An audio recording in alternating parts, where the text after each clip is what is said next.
Nós estamos lendo o Srimad Bhagavatam, canto 1, capítulo 5, intitulado Narada instrui o Srimad Bhagavatam.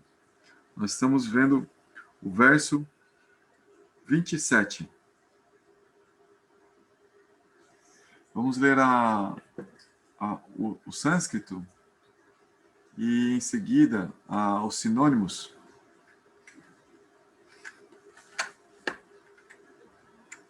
Para treinar um pouco a audição, né, a pronúncia. E a mesma leitura aqui que a gente está podendo compartilhar a tela, né? Vocês estão vendo aí, né?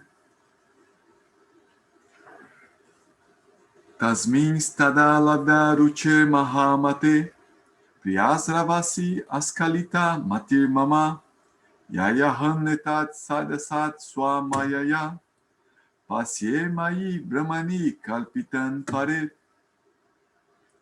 Vamos ler as palavras e os sinônimos em português.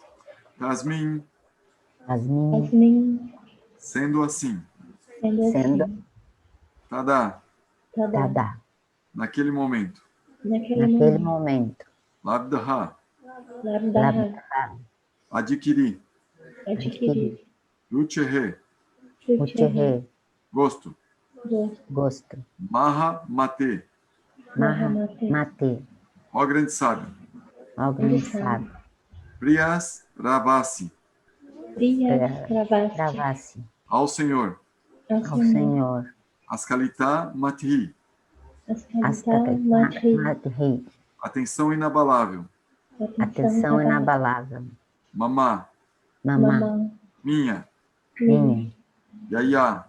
Pela qual. Aham. Eu. Etat. Todas essas. Sat, asat. Grosseiro e sutil. Swamayaya. Própria ignorância. Facie. Vejo. Mai. Em mim. Brahmani. Ó Supremo. Kalpitan. É aceito. Pare. Na transcendência. Tradução e significado para sua divina graça, Srila Prabhupada. Ó grande sábio, assim que adquiri gosto pela personalidade de Deus, minha atenção em ouvir sobre o Senhor fez-se inabalável. E conforme o gosto se desenvolvia, eu podia compreender que foi apenas em minha ignorância que havia aceitado as coberturas grosseira e sutil, pois tanto o Senhor quanto eu somos transcendentais.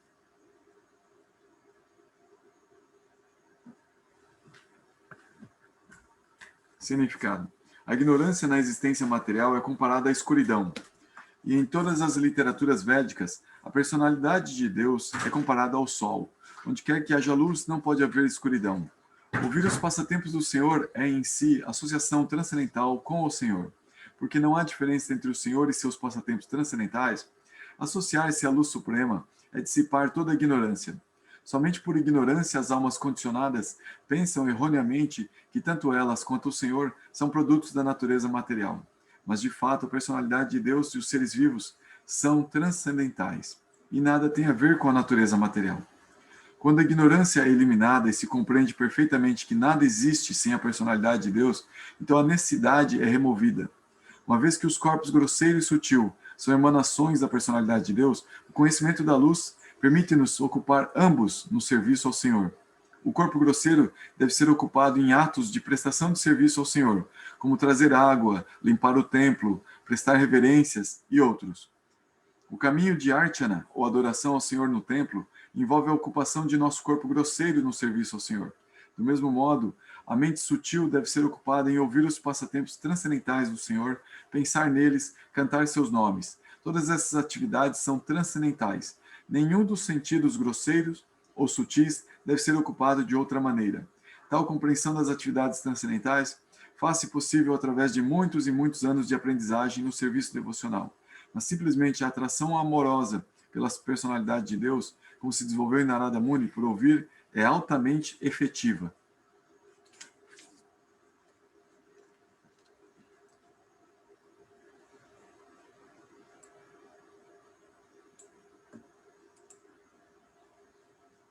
Verso 28.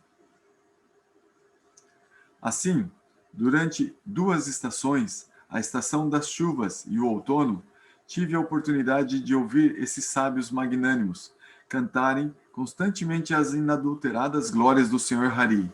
Quando o fluxo do meu serviço devocional começou, as coberturas dos modos da paixão e ignorância se dissiparam. Significado: o transcendental serviço amoroso ao Senhor Supremo é a inclinação natural de todos os seres vivos. O instinto está adormecido em todos, mas devido ao contato com a natureza material, os modos da paixão e ignorância cobrem esse instinto desde tempos imemoriais. Se pela graça do Senhor e de magnânimos devotos do Senhor, um ser vivo tem a fortuna de associar-se com os devotos inadulterados do Senhor e obter a oportunidade de ouvir as inadulteradas glórias do Senhor, certamente o fluxo do serviço devocional sucederá como o fluir de um rio. Assim como o rio flui até alcançar o mar, analogamente o serviço devocional puro flui pela associação com devotos puros, até que alcança a meta última, a saber, o amor transcendental de Deus. Esse fluxo de serviço devocional não pode parar. Ao contrário, ele aumenta cada vez mais, sem limitações. O fluxo de serviço devocional é tão potente que qualquer espectador também se libera da influência dos modos da paixão e ignorância. Essas duas qualidades da natureza são assim eliminadas e o ser vivo libera-se, situando-se em sua posição original. Verso 29.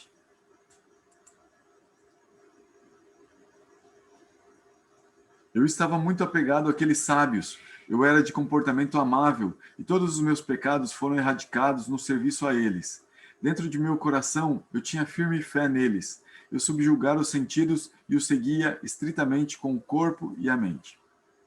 Significado: essas são as qualificações necessárias de um candidato em perspectiva que pode esperar elevar-se à posição de um devoto puro e inadulterado.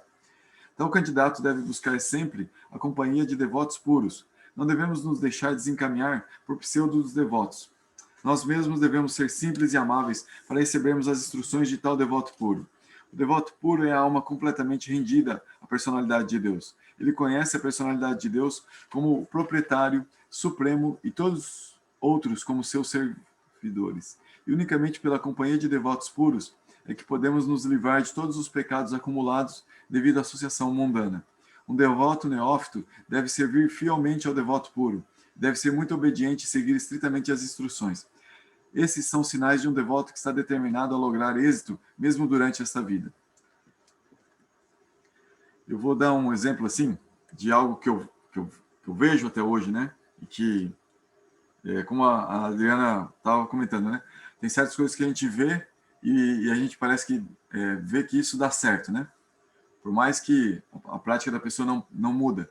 E uma das práticas que eu vi não mudar foi no Maharaj Puri, que ele tomou iniciação com seu mestre, Silabhakti Pramamori Puri Goswami Maharaj, que quando o Maharaj Puri o conheceu, ele tinha 102 anos. E ele foi brahmachari, ele foi um estudante celibatário desde os 8 anos de idade. Ou seja, desde quando nasceu, né? Ele nunca conheceu vida sexual, como a gente, né, assim, casou e tal. E ele foi, bem interessante como é o início da vida desse devoto, Silabhakti Pramamori Puri Goswami Maharaj.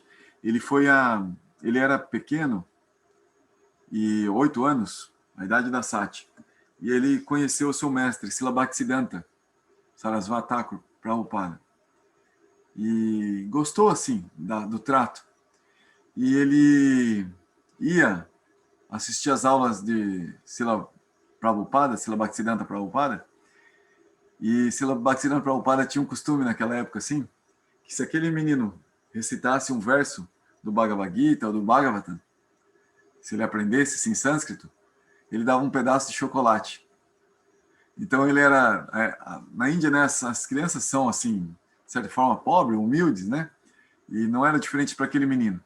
Muito simples, muito humilde, vivia com a mãe. E ele ia na aula e a mãe achava engraçado, e deixava ele ir com aquele mestre, né? Todo dia. Ele ia. E houve uma situação em que ele foi picado por um escorpião e a perna dele ficou muito feia, ficou muito grave. E ele não conseguia caminhar. E nesse dia, não importava a febre que ele sentia e a dor que ele sentia, ele fez todo o esforço para ir para a aula do Bhagavatam, mesmo assim. E Srila Prabhupada Bhaktisiddhanta ficou muito impressionado quando viu o menino naquela situação na aula. Então ele pediu para a mãe se podia cuidar daquele menino dali por diante. E a mãe deixou. Então o Srila Bhakti Pramod Puri Goswami Maharaj foi morar com Srila Bhaktisiddhanta Prabhupada desde pequeno. E seguiu o discípulo de Srila Bhaktisiddhanta Prabhupada desde daquela idade, até os 102 anos, até os 103, quando ele faleceu. Ele era discípulo de Srila Bhaktisiddhanta. Ele mencionava seu mestre, como a vida dele era dedicada a satisfazer seu mestre espiritual. Ele se tornou um grande erudito, assim, uma pessoa muito dedicada. Ele era responsável pelas publicações de Srila Bhaktisiddhanta Prabhupada. Eles tinham um jornal, um editorial que eles publicavam, e era uma época muito fervilhante, assim, em que a imprensa ela fazia a diferença no mundo. Imagina assim, no início do século XX, o mundo, a imprensa era um meio de comunicação de massa que estava surgindo. Não é como hoje é a internet. Seria o que hoje é a internet, a revolução que está fazendo a internet. Então a imprensa fazia essa revolução no mundo naquela época. As guerras eram anunciadas, eram realizadas, iniciadas através da imprensa. Né? A propaganda de Hitler, né? Logo em seguida. Então, Srila Bhakti Pramod Puri Goswami Maharaj, ele ajudou então a seu mestre com as publicações de livros e de revistas. E Srila Bhaktisiddhanta era tão revolucionário que uma vez ele montou um altar em cima de uma máquina de imprensa. Ele colocou as deidades de Radha Krishna em cima de uma máquina de imprensa e falou: aqui vocês têm que adorar o Senhor Supremo. Ele falou para os discípulos. É um tipógrafo, né? Hã? Um tipógrafo. Tipógrafo. Ele falou assim, essa aqui é a forma de vocês adorarem o Senhor Supremo. Através dos livros, distribuam livros. Façam com que a humanidade toda conheça as glórias do Senhor Supremo. Então, Srila Bhakti Pramod Puri Goswami Maharaj era discípulo dele, né? E aí o Maharaj Puri conheceu e ouviu falar e foi até a Índia tomar o darshan desse devoto e teve a graça, né, de ser iniciado por ele. E aí o primeiro ato que ele fez foi aprender, né, qual era as práticas que esse mestre recomendava. Ele recomendava cantar 64 voltas de japa, recomendava estudar as escrituras, o Srimad Bhagavatam, Bhagavad Gita, e ele mesmo tinha escrito alguns livros. Ele escreveu um livro chamado A Arte do Sadhana, O Coração de Krishna. Acho que esses são os dois principais, talvez tenha mais algum, mas esses são os dois principais, que são os que eu conheço também. E aí o Swami Puri, ele, na época, ele recebeu o nome de Madhusudana, que significa mais doce que o mel, mais doce que o doce. E aí ele começou a fazer essa prática. E isso, para um brasileiro, é muito difícil, assim, cantar 64 vozes de japa, para o ocidental de forma geral. Srila Prabhupada, então, até quando ele veio para o Ocidente, ele viu essa dificuldade como que geral das pessoas, né, no geral, assim, não exceções, né? E então pediu assim para os ocidentais cantarem 16 voltas de japa diariamente. Isso dá 1 hora, 1 hora e meia, né? Uma japa mais lenta, mais meditada, 1 hora e meia. E o Swami Puri começou a cantar 64 voltas de japa, todo dia, desde que ele foi iniciado. E ele começou a estudar as escrituras com bastante afinco, como o mestre pediu, e levar 4 princípios. Todo dia, todo dia. E isso, com o tempo, começou a dar um efeito nele. Claro que a gente também tem aí a questão de efeitos de vidas passadas, né?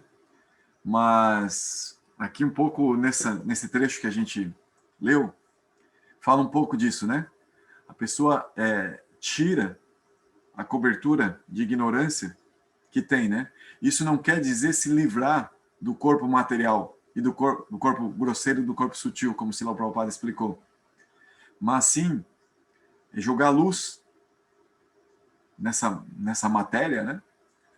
Que é justamente a companhia do próprio Senhor Supremo. E aí, pensar em utilizar isso que é material no serviço ao Senhor Supremo, conectar totalmente tudo com o Senhor Supremo, para sempre estar coberto dessa luz, para sempre ter um grande significado, né? O ego é, de certa forma, um esforço de nós termos significado, né? O ego é um elemento sutil que é como se fosse um letreiro que nós carregamos. Eu sou isso. Nós carregamos isso conosco. Eu sou isso. Então, o ego falso, o ego material, ele ajuda a pessoa a criar um sentido de identidade, a dar um significado à sua vida. Quando esse ego se espiritualiza, a pessoa tem um significado que é um servo do Senhor Supremo. Ah, mas veja, agora eu estou num corpo material, uso óculos, eu tenho uma voz masculina, eu tenho um corpo, eu tenho até atrações sexuais, heterossexuais, então poderia me dizer que eu sou um homem? Olha, isso é relativo, isso vai passar, isso já, mas se você se definir como um servo do Senhor Supremo desde já, utilizando esse corpo de homem, tá bom. Então, é verdade, você é um menino servente de Krishna, você é uma menina servente de Krishna, eu sou homossexual, você é um homossexual servente de Krishna, tá ótimo, tudo isso que é material, sutil e grosseiro, agora começou a ser iluminado e começou a se conectar. Você não precisa se livrar de nada. Outro dia uma amiga me comentava que ela tinha um amigo que era homossexual e ele era evangélico. E isso é uma mistura terrível, porque dentro, né, das práticas evangélicas, pelo menos as que eu conheço, né, é muito difícil para as pessoas entenderem, né, as diversas naturezas humanas que existem, né, e que foram criadas pelo Senhor Supremo. E devido à necessidade, né, de uniformizar práticas, de uniformizar comportamentos para garantir o sucesso da vida espiritual das pessoas, eles pedem, né, que as pessoas deixem certos comportamentos e se foquem em alguns comportamentos. E isso é difícil, então, de abranger as diversas naturezas que existem. E esse rapaz, ele estava querendo se suicidar, porque ele não conseguia conciliar a sua fé em Jesus com a sua própria natureza. Aí essa amiga me pediu, né, qual é a referência nas escrituras sobre isso, né? E aí eu falei que eu não conhecia muito, né? Eu falei só para ela assim dessa questão de que a gente é alma espiritual, que a gente não precisa focar muito nisso, que a gente deve descobrir essa natureza, né, de alma espiritual, de ser espiritual, e ocupar tudo no serviço a Krishna. E mesmo, não importa a nossa inclinação sexual, isso é coisa que a gente leva para dentro do quarto, né? Isso não tem muita importância. E se leva se quiser, senão convive sem levar isso com brahmachari, brahmacharini, isso não tem. E aí falei isso para ela, né? E você tenta falar isso para ele, né? E nisso eu mandei essa mensagem, eu falei assim, ô Maharaj, o senhor que conhece mais escrituras, por favor, me ajuda aí, né? O senhor tem alguma referência das escrituras sobre isso? E aí o Swami por depois mandou a resposta, eu acho que a Dite compartilhou nos grupos, não sei se eu compartilhei com vocês no Bhagavad Gita, acho que não. Acho que não compartilhei no Bhagavad Gita, não. Porque era uma pergunta sobre Harikata, não tinha exatamente a ver com o Bhagavad Gita, apesar que tem a ver com o Bhagavad Gita, né? E aí ele falou que nas escrituras as escrituras não mencionam isso. E ele usou um termo assim que eu achei muito forte, sabe? Ele falou assim, porque isso é um tema insignificante para as escrituras. Olha só que forte. Porque não é uma questão insignificante no sentido que não é algo digno de dizer isso vai atrapalhar a vida espiritual de alguém. Não vai atrapalhar. Então, a questão que foca, sim, é essa questão de controle dos sentidos.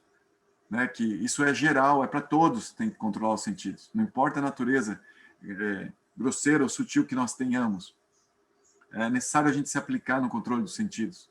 É aplicar a gente se esforçar para controlar os sentidos, para dedicar mais nossa concentração mental, a nossa atenção, não à demanda sensorial, mas às nossas práticas espirituais, a nossa busca na relação com o Senhor Supremo, a satisfazer não os nossos sentidos, mas os sentidos do Senhor Supremo. E essa satisfação que vai vir para nós vai ser uma satisfação interna. A gente não vai ligar tanto para a satisfação dos sentidos. E isso acontece várias vezes na nossa vida. Quando a nossa satisfação interna é maior que a satisfação dos nossos sentidos, realmente a satisfação dos nossos sentidos fica em segundo plano. E isso acontece em diversas situações da nossa vida. Então, que isso seja dedicado à vida espiritual, onde a satisfação é garantida e é maior realmente, e no seu devido tempo isso vai ser constante, justamente quando a gente alcançar essa iluminação necessária para deixar esse ser interno sempre estar conectado, sempre estar conectado com o Senhor Supremo, sempre estar atento, aos movimentos do Senhor Supremo, a essa própria realidade espiritual que é intrínseca a nós mesmos. E parar tanto de dar atenção à matéria, à identificação à matéria, achando que nós vamos conseguir iluminar a matéria que está ao nosso redor. Na verdade, vida material significa nós tentarmos iluminar a matéria com o nosso esforço, da nossa alma. E vida espiritual, no sentido aqui apresentado por Srila Prabhupada, é conseguir uma conexão com Krishna, pegando a luz de Krishna para iluminar tudo que está ao nosso redor. É uma luz tão poderosa que tudo fica claro ao nosso redor. Nós não precisamos mais nos preocupar tanto em iluminar com a luz da nossa lampadinha, da nossa alma, porque a luz de Krishna é tão intensa que ilumina tudo. Então, o conhecimento é algo natural do relacionamento com Krishna. Mas o que o devoto procura não é exatamente esse conhecimento. Não é a liberação da matéria. É justamente a relação com o Senhor Supremo. Aí que vem essa questão, que a gente até estudou ontem, em que, devido a essa relação ser tão linda, tão doce, tão intensa, a se preocupar em se libertar de uma natureza específica é algo secundário. Então, os mestres, os sadhus, como, por exemplo, Maharaj Puri falou, ele disse que não é necessário se preocupar com isso. Se preocupar, sim, em cultivar essa relação com o Senhor Supremo. Arrumar essa conexão. Tudo demais vai ser entendido, conhecido e bem utilizado. E bem vivido. Cada um vai viver sua vida da melhor forma possível. Justamente para reconectar. E a maioria das pessoas, quando ouve isso, pensa assim, viver da melhor forma, que bom, então como é que eu faço isso agora? Aqui agora, que eu quero viver melhor aqui agora. Então aí tem que pedir aquilo que a Georgia, o Fernando, que é nosso companheiro lá, a Adriana, de certa forma, a Neida está ouvindo sempre, tem que ter paciência, tem que ter tolerância. O Guilherme agora vai começar a ouvir direto também, tem que ter paciência, tem que ter tolerância. Tem que ter muita calma nesse processo. Isso vem com o tempo, vem com a prática, e aí a gente vai entendendo melhor nossa existência e vai superando esses apegos que nos fazem sofrer. A gente vai deixando eles de lado. E Krishna já diz no Bhagavad Gita, esses apegos não são exatamente apegos materiais, mas sim apegos aos resultados dos nossos esforços. É algo sutil, é algo interno. E conforme a gente vai soltando esses apegos aos resultados de todos os nossos esforços, das nossas práticas, e não só soltar eles, mas tentar relacionar desde já com Krishna. Por que eu faço isso? Dá um significado. Faz isso para Krishna. Medita que você está fazendo isso para Deus. Outro dia a gente conversava com a Adriana, espero que a Adriana não tenha ficado brava comigo aquele dia. Faça coisas gostosas, mas faça para Krishna. Ah, eu me sinto mal porque parece que é para mim, eu estou sendo egoísta. Não importa. Faça pensando que é para Krishna. Não importa. Faça para Krishna. Não se importe com esse sentimento que, de certa forma, denota uma sinceridade e algo que é verdadeiro, mas em algum tempo, você sinceramente também vai querer que Krishna coma aquilo que você acha tão gostoso. E vai ser mais sincero você querer, tipo aqueles amiguinhos ali que estavam com Krishna, a gente viu no início lá, né? Eles estavam comendo manga junto com Krishna ali. E aquele gordinho ali é o mais comilão da história. Ele gosta de um monte de coisa gostosa. Mas ele, por mais que ele seja glutão, gosta de coisas gostosas e sempre esteja ali, assim, querendo comer coisas saborosas perto de Krishna, junto com a galera ali, ele sempre pensa em Krishna, primeiro. Ele em segundo. Ele quer comer as coisas gostosas em segundo lugar, mas primeiro Krishna. Então, eles têm essa natureza, assim, mas é natural. E eles não pensam assim que Krishna é Deus, nada. A Krishna é um deles, mas é uma coisa natural que eles sempre querem que Krishna esteja no meio das paradinhas felizes deles.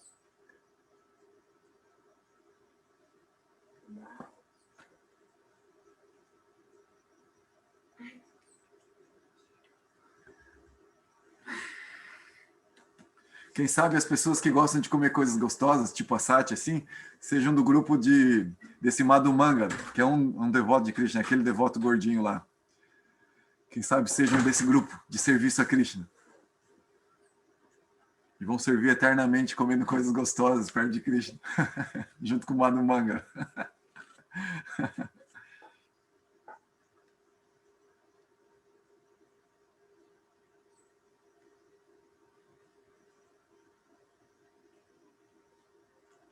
Gente, vocês têm algum comentário, alguma dúvida relacionada ao que a gente conversou até agora?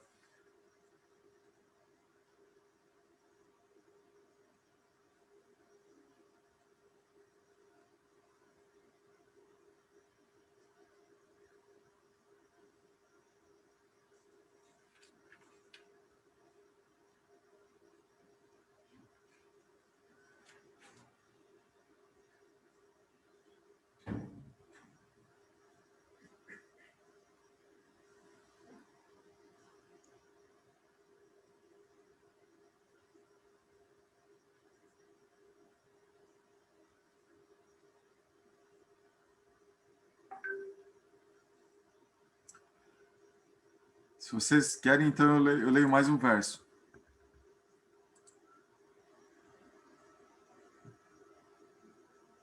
Verso 30. Pode ser? Tá bom, então.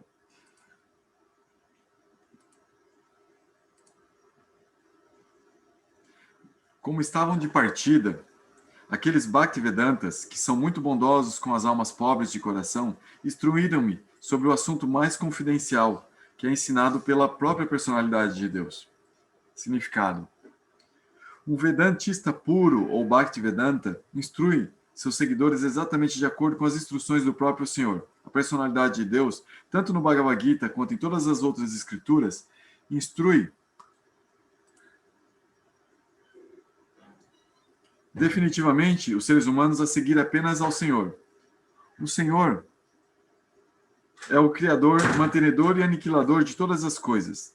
Toda a criação manifestada existe por sua vontade, e por sua vontade, quando toda a manifestação terminar, ele permanecerá em sua morada eterna, com toda a sua parafernália.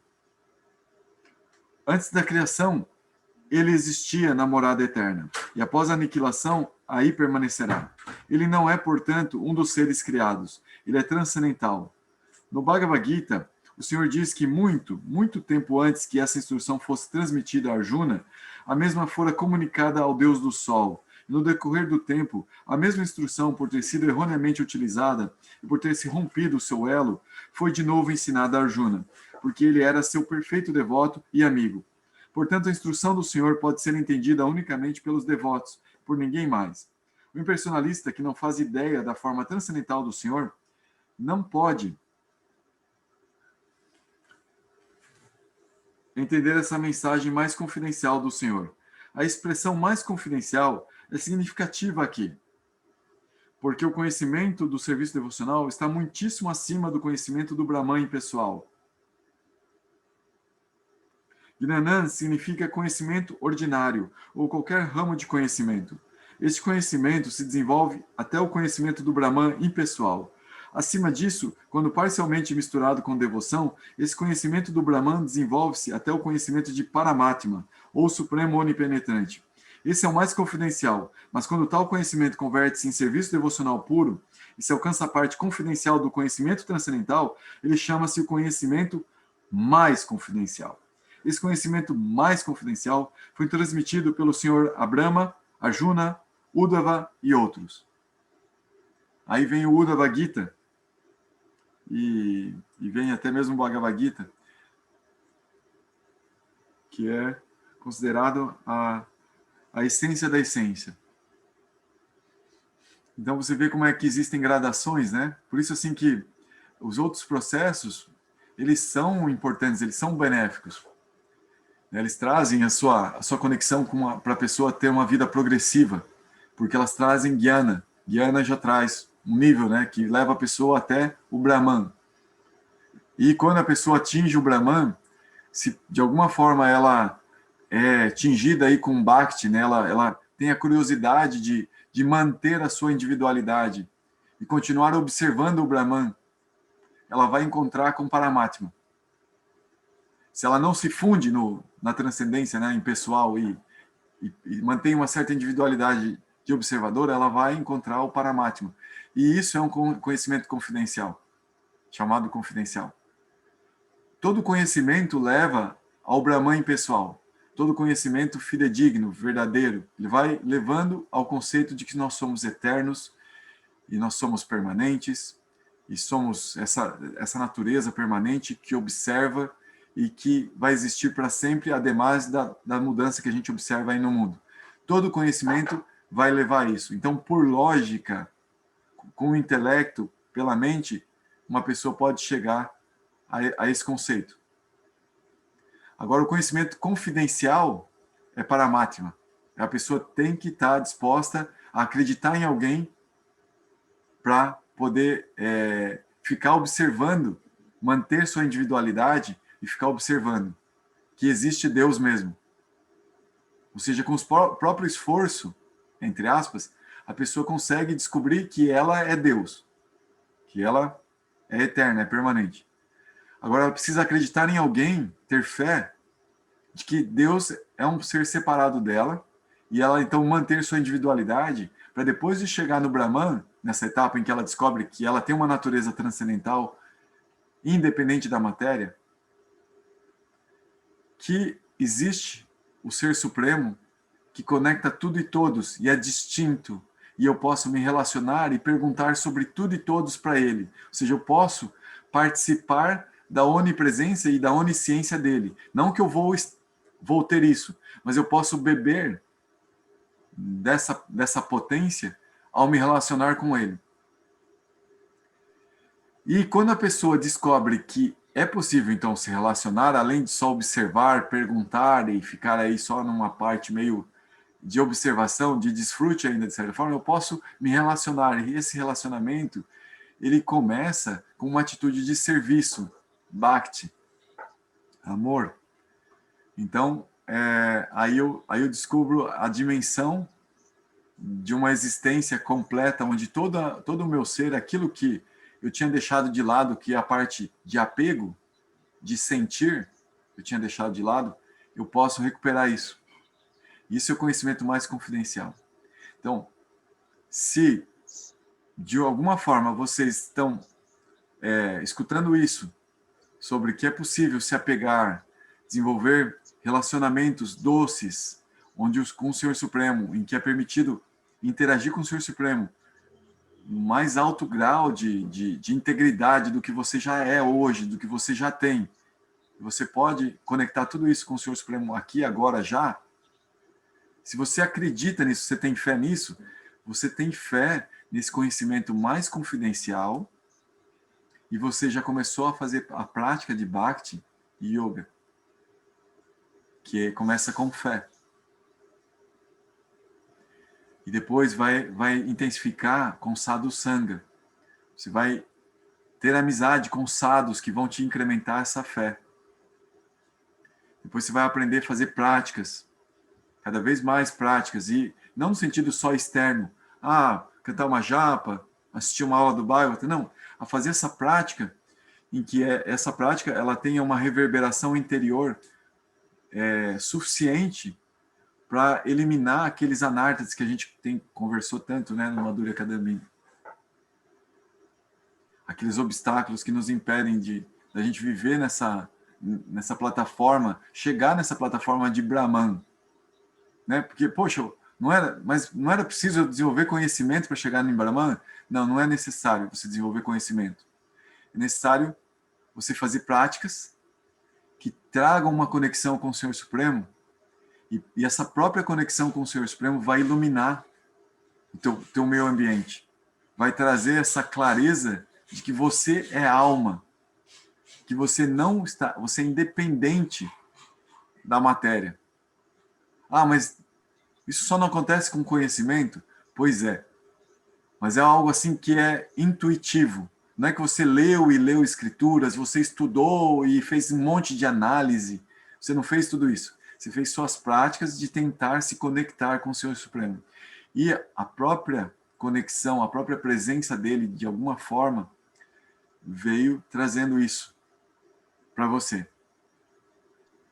Mas, Goura, olha só, nesse processo de estabelecer uma relação, lógico que tem as práticas que a gente aprende, que estão nas escrituras também, mas eu posso tentar estabelecer uma conversa interna pedindo para receber conhecimento, de repente, assim, eu não sei se seria egoísta, entendeu? Pedir, por favor, me ajude a entender esse tal processo. É possível esse tipo de coisa? É correto? Quando você faz isso, você está, no mínimo, diante de um processo mais confidencial, que o Senhor Supremo está ali com você, ele é diferente de você, e ele pode te dar tudo que você quiser conhecer e tudo que você quiser alcançar. No mínimo. Então, no mínimo, você já tem acesso ao conhecimento confidencial. Poderia se entender assim. Mas é mais, né? Porque justamente essa oração, essa conversa interna, ela é uma das angas de Bhakti. Ela é uma prática de Bhakti. Então, ela em si, ela está te conectando com o Senhor Supremo e propiciando que a plantinha de Bhakti cresça em si. Essa conversa com o Senhor Supremo. Mas eu estou pedindo uma coisa material, eu estou pedindo uma coisa... Não importa. Essa conversa, ela é uma prática de Bhakti. Tá, então, assim, se a gente pede uma ajuda para limpar todas as qualidades que não são auspiciosas, é correto também. Tipo, né, seria também uma parte, então, do Bhakti. É uma prática de Bhakti. É claro que com o tempo, Jorge, a gente vai assim, vai aprimorando isso, né? Vai ficando mais sutil, mais assim. Tem um momento em que a gente vai pedindo a serviço, assim. A gente não vai pedindo para Krishna livrar muita gente das coisas. Mas isso é uma etapa mais elevada. Na etapa de Sadhana Bhakti, essa oração é fundamental. Essa oração de pedir para Krishna limpar nossos anartas. Tá certo, obrigada.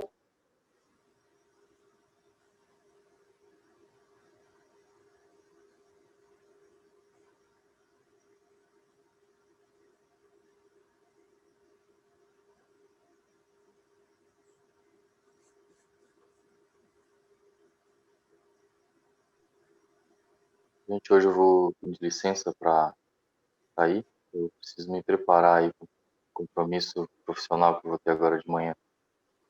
Tá bom, Guilherme, obrigado. Encontra. Obrigado, agradeço. Um bom dia para todo mundo. Obrigado, Guilherme. Bom dia. Hare Krishna. Gente, vamos então encerrar por aqui também para que a gente possa continuar amanhã, né? Porque já às vezes tem alguém que faz uma pergunta, um comentário que é super néctar, e aí, né, tem mais gente aí que precisa. Ah, amanhã é Gurudeva Tulananda, hein?